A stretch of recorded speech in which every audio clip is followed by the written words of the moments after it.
All right, you might have heard that Elizabeth Warren got news that the head of Wells Fargo was out after getting grilled on Capitol Hill, mostly by her, by the way. She did the most damage, the most damaging blows.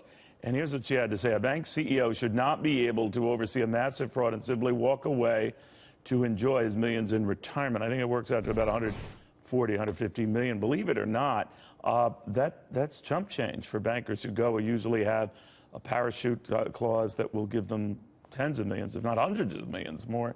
So John Stumpf is leaving with about that 150 million, which is about the minute-by-minute net worth of my next guest, Charlie Gasparino. Yes, thank you. Well, they're not letting go, and they're saying, all right, he's gone, but I'm flipping it around, Charlie. You feel, whatever your opinions of John Stumpf, the government did this. Yeah, I mean, the government made this happen. I mean, let's just be real clear here. The government is really the board of directors. The government regulators are the board of directors of any major bank right now.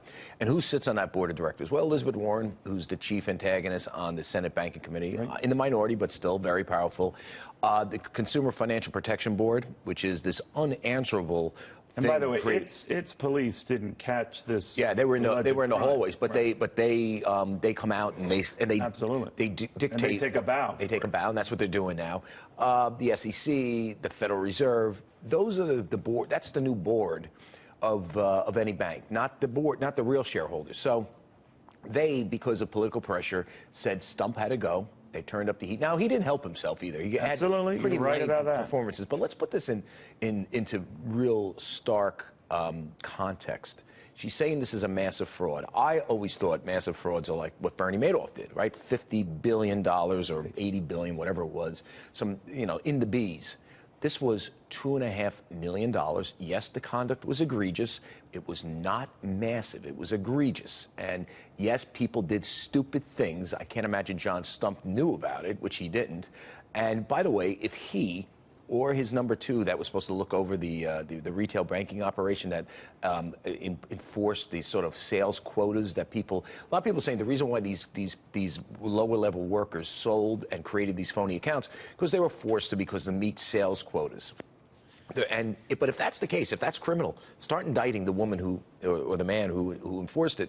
Don't tell me that it's just a massive fraud, because the numbers don't add up right. It's not a massive fraud. But you could extend it to, the head of Modern Labs and shit to testify about the price gouging of the EpiPen, whatever. Well, that wasn't a fraud either. No, but I mean, you could see where it goes. I mean, they can be embarrassed or shamed into being forced to resign. Yeah. And then in many cases, that's something that a publicly traded company will decide of its own volition and in the shareholders' interest and everyone's interest.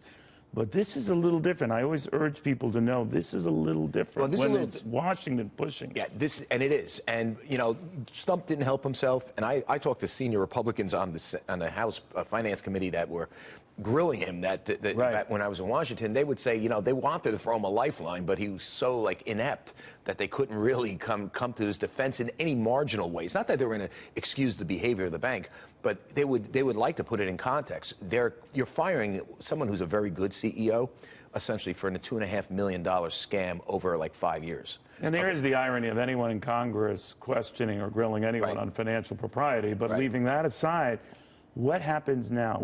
Let's say Hillary Clinton gets elected.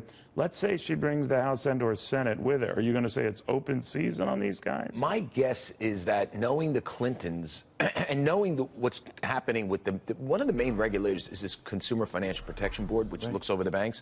That board is now, because of a recent court ruling, going to have to report to the president. So she's going to have control of that. My guess is that Hillary Clinton will use all her power to squeeze campaign contributions at him. She'll do more. It'll be less the attacks that the Obama administration did, because I think she probably rationalizes that's over, got my pound of flesh. But I think she uses it as a piggy bank to run her campaigns in the future, because she's going to need to run for re-election. Well, because behind closed doors and in private speeches, she tells them something different than we're getting. Right, but this is going to have major implications on the bank. I Absolutely. mean, we're hearing that Wells Fargo is going to start closing down bank branches because of this. So think about it. You're worried about people working? There's going to be less people working at Wells Fargo. Now, Wells Fargo has no comment on that. We should point out that they plan to address it tomorrow during a conference call. I think they have quarterly earnings tomorrow.